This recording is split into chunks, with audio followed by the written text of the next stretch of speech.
Well, this is September morning and we're down in Trempealeau. We're at lovely Perrot Park. On my left is Jim Lisinski. Why don't you introduce yourself, Jim? I'm Jim Lisinski. I'm from over by Arcadia and kind of an amateur archaeologist, and I'll be along on a little trip today, and we're going to discuss some things here in the park and maybe look at a few mounds. Yeah, and that'll be exciting. And on my right I have... My name is Allie McCutcheon. I am the park ranger here at Perrot. Oh, cool. And how long have you been doing that? About 10 months now. Okay. Mm-hmm. And you enjoy it? Of course. Okay. Yeah, definitely. And what is behind us here? Our very neat nature center. Yes, it is. And so what is in the nature center? Yeah, we definitely have a lot of cultural exhibits, as well as books and a place to have our programs that our naturalist puts on. And the hours for the nature center? Roughly are 8 o'clock to 4 o'clock every day, as long as somebody comes to unlock. Okay. Is it in the winter too? Less in the winter, okay. mostly summer hours. Okay. And this must be some prairie plants and things here. Yeah. That's beautiful. I'm a prairie enthusiast. Yeah. That's great. Can we go inside for just a few minutes and look at things? Okay. Let's just motivate on in here. Well, people forget that this county used to be all prairie. It didn't have hardly any trees. Oh, this is nice in here. Look at this cabin. We got some stuffed animals. Wow. So this must be a buffalo, right? The early buffaloes had straighter horns. And this one here has to be more of a modern type buffalo from the bison. They're not technically buffalo, it's water buffalo. Yeah. This is bison. So somebody asked me the question, when do they think the last buffalo left this county? Around 1832. Okay. Okay. About the same time the last elk got kind of wiped out by Elk Creek. Yeah. Okay. We have in the Arcadia Museum a set of buffalo horns, and we're going to claim that could be one of the last ones, and unless somebody can prove different, that's probably is one of the last ones that were taken in Buffalo, in Trempealeau County. Yeah. And these are big snappers, aren't they? Yeah. That was 2 years ago. Mary and I were driving in the refuge, and we came across several different snappers that were laying eggs on the side of the road, digging the little hole. Yeah, in the springtime here, you'll find them almost everywhere. Yeah, they're amazing. A lot of turtle action down here in the park, because I says even when you mow grass, you'll see little humps and stuff. And if you don't cage them, some raccoon or little guy will come and dig them out. And the reptiles are kind of having a rough time, I says. Yeah, those coons are terrible. Way too many of them. That's just my personal opinion, but... Most of this display here for the archaeology department was put up in around 2016. As part of the Trempealeau initiative pathways here they put up, and driftless pathways from Lodi down there, Ernie and Danielle, were really instrumental in getting this reorganized and the new displays put up. A lot of information here, and George Squire will probably be going up onto Little Bluff later today, and George's family owned Little Bluff at one time. His dad was a preacher, reverend, and they came here to Trempealeau around 1864. He bought 20 acres, which included Little Bluff. Being George was from a little better off family, let's say. Yeah? He had a chance to get educated a little bit more than the average person, and he did go to Harvard. He studied geology. And when George came back to the farm in the 30s, 1830 and up and through there, or 1930s I should say, he did a lot of work here in Trempealeau. A lot of the Perrot Park here. He helped document the mounds, and he helped document Perrot Post when they went out there. But Perrot Post is a little bit of a misnomer, because there was somebody here before Perrot, but we're not going that far. We're not onto that today. But anyhow, I said, George is one of the people we'll look at today and talk about a little bit today. Increase Lapham is another one. He did the history of Wisconsin here, Antiquities of Wisconsin in 1855. He realized how the mounds are all disappearing because of agricultural development and roads and the cities. Yeah. So he tried to start different things going to preserve the mounds. He also was instrumental in starting the weather department. He was the first guy to come out to the National Weather Service. And another one we have in here is George Lewis. And I said, Lewis... That's the fellow down here? or Theodore Lewis, excuse This me. guy, okay. Yeah, Theodore Lewis. Theodore, too, was another great explorer, you would say, early archaeologist. He documented probably 10 to 15,000 mounds. Wow. Canada, Minnesota, Wisconsin. He worked hand in hand with Alex Hill out of Minneapolis. Wow. Ended up, he died, I think, out in the Dakotas. Which one is Reed's Peak? Which one is that? I wonder, First Peak is in Reed's Peak. Oh, okay. I could be wrong, Yeah. first point up there. That could be quarried away already when they built the dams. Oh, There a was lot of things got moved, didn't it? there was a real nice display down in the park here with big hands, 18, 20 inches tall. Hands? Handprints, they were Oh, pectoglyphs. well, it's maybe like over here. Yes. This is a replica, And right? when the railroad came through, they needed fill this year. And this, but now this is a replica, right? Yes, yes. Okay, yeah, that's not a real And this is rock. the history of the park here. I says, John Latch, his father's name was John Latch. His father was a Civil War veteran. He injured his foot in Latch Valley, which is just north of Dodge. Uh-huh. And he opened a grocery store in Winona. And then they ended up with the Latch block and a lot of land. And young John here was a real, I don't know, naturalist, I guess you would Yeah. say. Kind of lived frugal, but left over $500,000 behind to different charities and stuff when he did pass on. But he bought over 18,000 acres of land, including Perrot Park, which is donated to the state, Merritt Yeah. Park, and we got Latch Island, and many islands and land in Minnesota, different parks and that, given to the city so people could enjoy the driftless area and the treasures that we all enjoy. And the CCC had a big impact on this park too, didn't it? Like Yes, that they did. wonderful trail up Brady's Bluff. There's over 5,000 tons of rock was moved to construct the trails, and they put in about 2.5 miles worth of trail. And I believe there's more trail than that now. But I said, on top of the hill, they built this little cabin. I know as kids, we used to go up to the school picnics and run up to the top of Yeah. the hill here, you know, to the cabin that was built by the CCs. And I said, some people go up there and vandalize the thing. They paint it and everything else. They don't realize the work and labor that was involved in creating the parks and preserving the nature that we have here in the parks. Where was the camp? Good question. Right across from the office down here.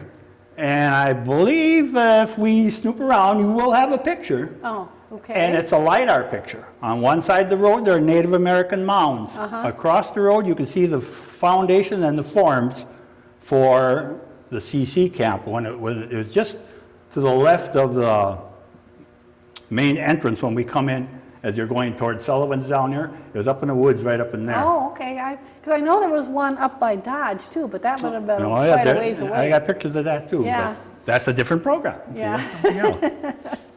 Well, let's go in here because I know there are some really neat things in here. As I recall, I was here with a friend and she showed me these drawers. Yeah, these drawers are really interesting. These Well, look at we this. are going to be going to Nichols Mound, Yeah. where these came from. These are replicas of items that were found in there, some of the items that But were these found. are replicas. Yes. Okay. Wow. Some of the things that were found in Nichols Mound. This is just- Nichols Mound it still stands today, but it's one of the few mounds that is still preserved. There were like Yeah. 3, 4 large mounds, and they've all been lost to agriculture and development. This is, a There lot of was people no don't law. realize about these drawers. It's like, you know, you come out here and look at these things. There was Wow. no law to protect the mounds until Yeah. the 1980s, so it was legal Yeah. for people to dig in them, Right, and they right. looted them and destroyed them Yeah. and ignored them for years. Yep. This is- Because I lived on Decorah Prairie, and they had mounds, beautiful mounds over there, but the killing blow for those is when they changed the road, and that's when they all Yes, took there 'em are a out. lot of them. The So that artifacts was that too they have on bad. display there, each one, I said you can date by the style of the base on them. Yeah, This is the layout of the park and Trempealeau Mountain. I says, There it is. I know when they moved this cabinet in here, it was all hands on deck. It was a pretty heavy machine to get in Well, here, but yeah. well made. And for the life of me, I think the guy's name might have been Michael somebody, but I cannot tell you for sure But who this- made this cabinet. But this model was made by Ernie Bozard, right? Yes, it says this model of Trempealeau Bluff Yeah, yeah. was made by Ernie. Yeah. Oh, that's really amazing. So this is, if you haven't been here to the Nature Center, you should come check it out, especially if you're interested in artifacts and if you're interested in, you know, things that pertaining to nature. This is the place to come, right, Allison? Now, do you give tours? I don't know, but our naturalist will. Okay. Okay. So you're not. What is your technically? What are you? What's your term? Kind of am a jack of all trades Oh. here, but I deal mostly with maintenance and Okay. land management up there. Okay. Oh, this is interesting. Does that mean that they had mammoths and mastodons running around down here? Yes, we did. Look at that. Let's not go too far now. Mammoths, yes. Mastodons, maybe. not, huh? We're a little bit too far north for mastodons. Okay. All right. Mastodons I know that. eat brush, and mammoths eat grass. And when we were pulling out of the Ice Age, it was grass before brush, so I don't think mastodons quite made it this far up north. Wisconsin River is kind of the deadline, but never say never in archaeology. Oh yeah, it says here heated debate. So I guess. Oh, see? Yep, they have not You and I really are not going to get decided. around on this. We'll just. There is a difference in the teeth. That's Yeah. what these.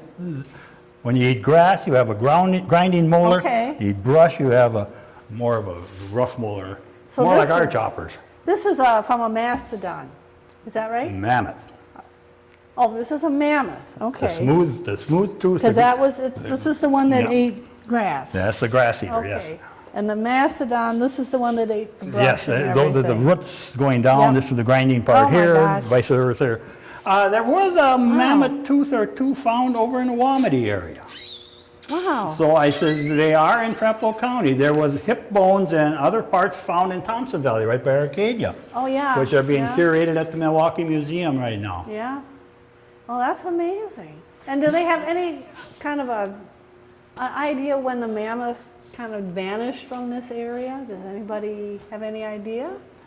The going theory, I guess, is 12,000 to 14,000 BC. quite a Right while. about after the ice kind of, there's a younger Dryas kind of comes in there, and there's a lot of the megafauna disappeared. We had Okay. giant beavers and ground sloths and short-faced bear, and all these animals kind of went extinct at one time. A combination maybe of climate and hunting and whatever. Yeah. The end of the Yeah. species. But there were people living here back then that hunted Well, them? after 14,000 years ago, I believe, over by Milwaukee down that corner, we have found bones that I think I've dated back 12,000 BC or something like that, where they were carving on mammoth bones. Yeah. So there were people, but you cannot say that we found them because the soil in Wisconsin is so poor. The acid in there eats everything up, Oh, okay. any organic. So that's why when we get into older culture, paleo tradition, even early archaic, you don't find much because the acid has dissolved everything that's wood or organic. Sure. So we're down to stone and stains. Yeah. You know, so to find a bone that's still good enough to say, well, there's a piece been worked on, it's going to be an ongoing debate for years on how long have people been here. Well, John and Otto, here's a little picture of them. Yeah. They used to come to the artifact show. The MVAC in La Crosse, the university's Archaeology Center, has an artifact show the first Saturday of every March. And John and Otto always came to it, and they had found a mammoth, part of a mammoth hip bone there, and they would bring that to the show. and they were living near Onalaska, it says. Yes, Okay. Kennickley. Wow. And I said, a couple of old bachelors, and they were just the characters to get along with. And after that, then they had a few ponies that they had, a few horses, and just small hobby type farm. And the kids would always come and they'd be looking, they said, what's that big bone? Oh, we used to raise the mammoths, they were telling them kids. No, yeah. And then he said after they quit buying them, then we went into Indian ponies. That's why they had the ponies always on their farm. they were always coming up with some ideas for a giggle. Now this lady, Missy Schultz, does it say, found a mammoth shoulder in the Trempealeau River? That's a high possibility because there was a piece found up That's by huge. Whitehall. That's a huge And I haven't found. followed Look at that up yet, but that is a possibility. Huh. There were mammoth parts found in North Creek. We have in a museum, we have a few vertebrae from mammoths found Yeah. in North Creek. Well. There was a big elk piece pulled out by Adolf Tilko right by the church, by St. Michael's Church. He found elk rack. Yeah, that's fascinating. What about now? This looks like some kind of, is this ho-chunk? This was made by one of the Funmaker families Uh-huh. here, So it was a ho-chunk. along with the drum that's up here too on display that Oh, they, up there, Ernie and yeah. talked to them. And Yeah. you could identify, some of the cultures by Yeah. what they Yeah. wore. Now, my mother lived on Decorah Prairie, and she went to school with several ho-chunks, and she said they were very, very artistic. Well, we have to remember, these people were the computer generation of their Yeah. time. I mean, they were the top of the food chain. Yeah. They knew everything, and they were the number one around, Yeah, it's beautiful. People always figured the Native Americans were inferior, and that was No. totally wrong. No, I think How they've much been- medicine and different plant stuff, I said, Yeah. that's probably been lost. Even in our own generations, from our Right. grandfathers and our fathers. Yeah. This was used for something on the cabbage and this was on that. Oh, well, we didn't pay attention, but now we wish we would have. And the All right. pottery I displayed on the far wall here depicts how the styles have changed. Pottery first started about 500 BC with the woodland period, pottery in the mounds. And then it went up until, historic times. Are these replicas or are they real? These are all replicas. Wow. Well, that's interesting. The university in La Crosse, UWL, has different things you can go and look at, make an appointment, or check if they're open. Don't be afraid to stop in and ask. And the biggest thing, when people find stuff, document it. It's just like having a picture from Grandma. If nobody writes on there, that's Uncle Bob. You have no idea who these people are or what it is. Same thing goes with archaeology. When you find something, I says, document where it's been found. So I said, you can see how the trade networks worked Yeah. and how the people moved on the landscape. When you just find a piece after a while, well, I don't know, Grandpa had it, and we don't know if he found it, if he bought it, Uncle Joe brought it over Yeah. for him. It's just something Grandpa had. He could have found it on the farm, but he might have got it on an auction in a box of junk. That happens, doesn't it? So documentation is the Yeah. most important thing, I said. When the archaeologists do a dig, you have 1 hour digging, you got 3 to 4 hours of just paperwork. On that hour of digging, and the analysis still isn't done. You have to compile the whole site as you're finished. Then the curation of the product has to be done, which is another expense. I said, the curation probably costs more than the actual dig itself. Thank you, Allison, for showing us around the Nature Center. I've been here to come down and look at everything. They've got some really fascinating, nice exhibits.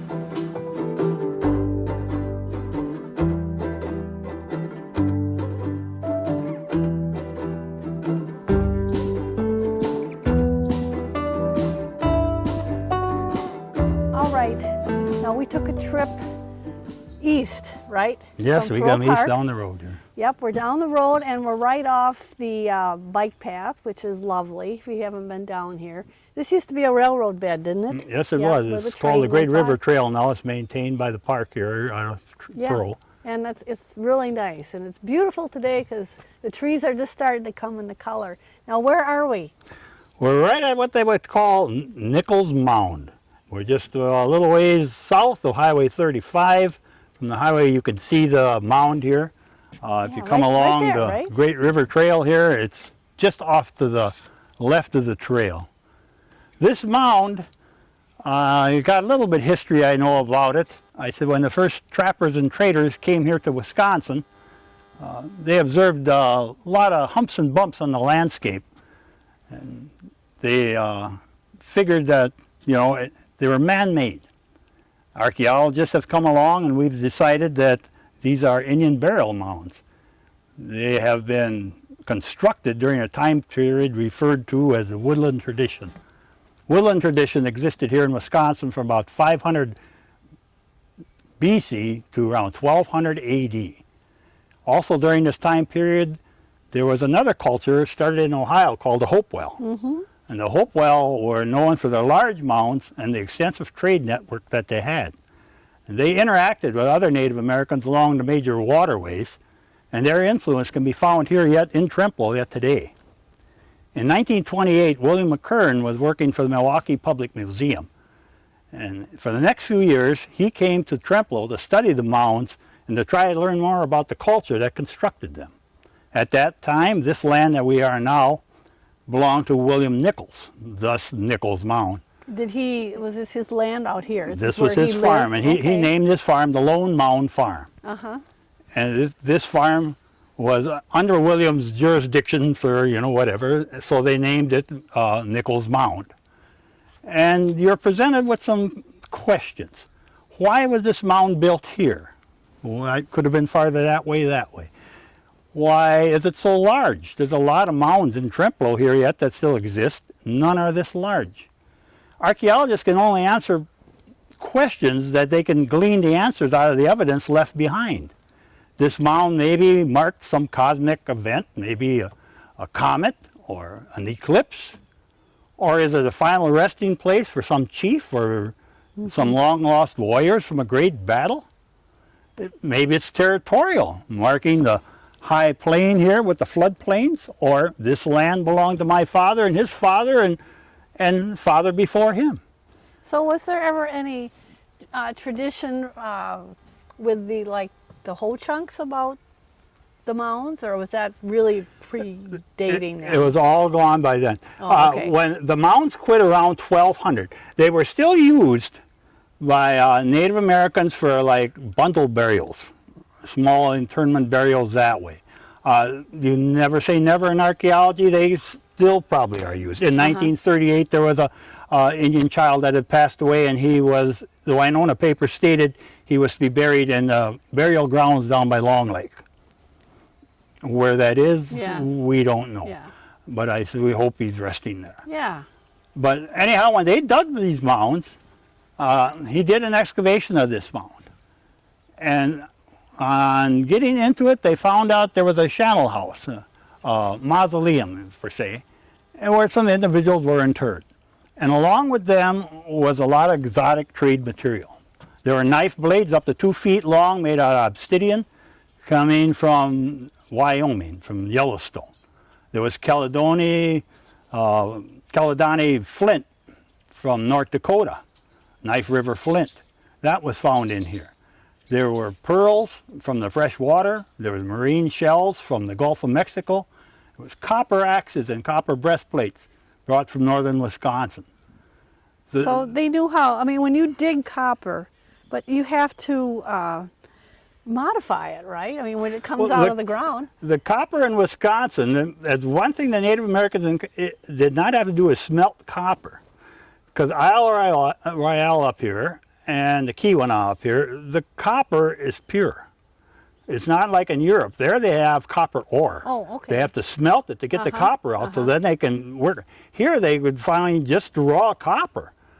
And they would just start to anneal that copper. Yeah. They'd pound it down, and when it started to crack, they would anneal it, and they could work it again. So they made a lot of copper tools. The copper culture was started about 6,000 BC and ran for about 3,000 years. Then after a while, they started using trade items and stone. Northern Wisconsin is kind of weak for material for making stone tools. I never realized that they didn't have to smelt the copper over here. I always thought, wow, that was really technical. So, a lot of people go now with a metal detector and they will find copper artifacts and that. The bad thing, like I said before, if it isn't documented, it's lost to archaeology. Archaeologists could say, well, here's a site, but we don't know what it is. The copper artifact could have helped date it, could have told us what it was. But it's a hobby, yes, and there's no law against it, but document what you find.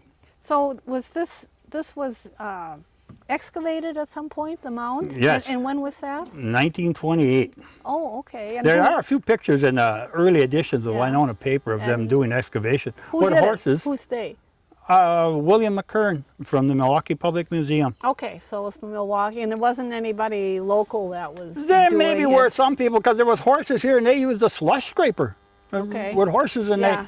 they literally cut a hole through the middle Oh to my see what was gosh. inside. So Yeah. the whole mound hasn't been excavated, but they did enough damage that they know what was in there. Yeah. Okay. Oh, dear.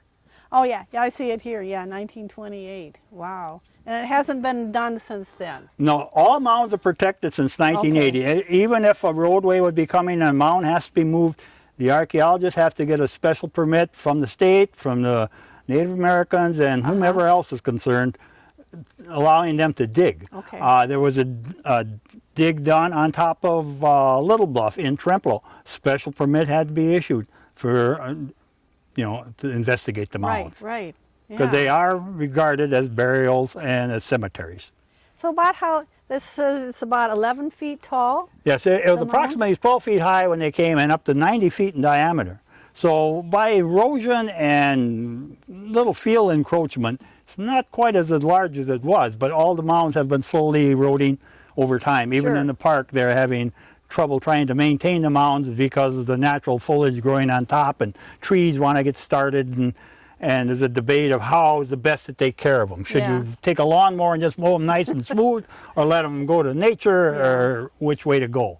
Now this mound too, do you manipulate it at all now? Do you look for trees growing on it, or It's underneath anything? the care, I would say, of the Brennigan family. And as long as I've known, I've never seen a tree on it, but Okay. not to say that there haven't been trees and somebody doesn't Yeah. come and cut them. I'm not informed. I wouldn't know. Now this is kind of a segue here, but you're wearing a shirt that is advertising Cahokia mounds, and there is a direct correlation between Cahokia down there in Collinsville and Trempealeau. Yes, there is. And Yeah. if we get the chance, we'll go there too. Okay. But that could be a different show. Yeah, that could be, but it's fascinating, folks. If you've never heard of Cahokia, look it up, because Right it's now, the museum, amazing. the Yeah. museum in Cahokia is closed right now for remodeling. Oh. I was there about 4 or 5 years ago. Really fascinating Yeah. place. I It- mean, yeah. just super. It's great, and there is a connection between this county and Cahokia. And very little of Cahokia left compared to what was there. Yeah, but it's so these things are, like you say, they're in people's backyards, they're Yeah. in people's cornfields, and it's really pretty amazing. There are basically 5 types of mounds that you could categorize them with. The small burial round conical mounds that we're all used to seeing. Then you have the longer elliptical mounds. An elliptical mound could have been just a conical that they added on the edge, or a larger death because of maybe disease or something. And some of the mounds like Bryce's Prairie, which we have talked about, or not Bryce's Prairie, Decorah over there. That mound is over 200 feet long. Yeah. There are lineal mounds down there. They're gone. Yeah. The other mounds you have an intaglio mound. Intaglio, rather than digging the dirt to make a mound, you remove the dirt to make a depression. Oh, okay. Mounds have been divided into like upper world, earth, and underworld. So the water spirit would be represented by intaglio. As far as I know, there only were 10 intaglios that they knew of, and they're in Fort Atkinson, Wisconsin. There's only one left.